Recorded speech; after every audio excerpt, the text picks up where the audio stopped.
If you see this video, look what I found.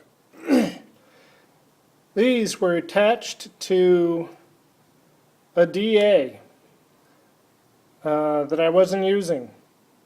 It had it attached to the air inlet. And I didn't find it till I was like super cleaning my shop.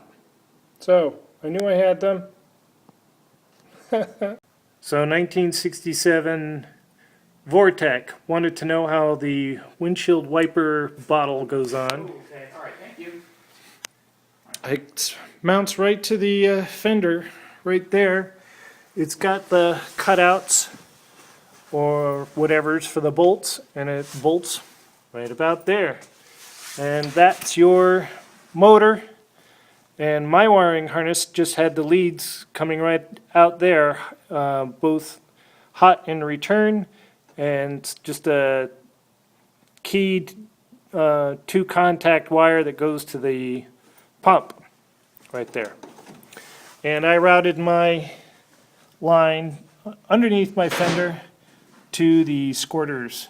So the squirters go in a little recess right there, and then one over there that's hidden, you can't see.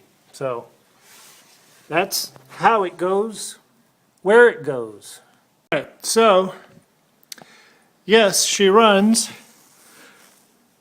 And so my brother-in-law came up, and originally he was going to be helping me get her running. Well, already did that. So she was running off a gas can I had on the floor. So I wanted her to run from her own tank. So I'm like, well, let's get the old gas out of the tank. So I disconnected the rubber line that goes along the frame rail there, and nothing came out. It's like, oh, well, I know I've got gas in there. So, like idiots, we tried tipping the car up, to let the gas run out. Doesn't work that way, because, how all the lines run. So I said, oh, I remember how I got the gas out before. I pressurized the tank with an air line. Actually, it was a air mattress inflator that I used, and I pushed all the gas out easily that way. Tried it again this time, and nothing was coming out of the disconnected line over here.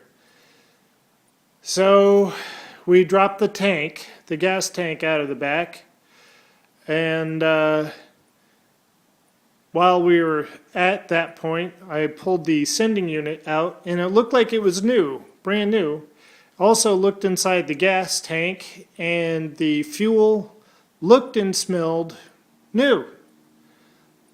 So, all right, well, it's not that. So then I took my compressed air line and blew it low pressure in the rubber hose that goes to the hard lines there, and I got a of fuel out of the line there.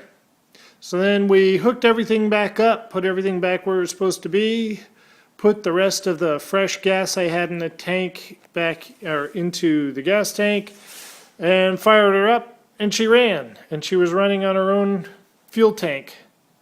So that's all good. So she can start and all that from her own battery, her own fuel tank, no jump, no anything. So she's completely independent. So then today I wheeled her out, and the brakes were barely working. Like, ah, crap. So my brother-in-law and I bled all the brake lines, had quite a bit of air coming out of this side, but still have hardly any braking power.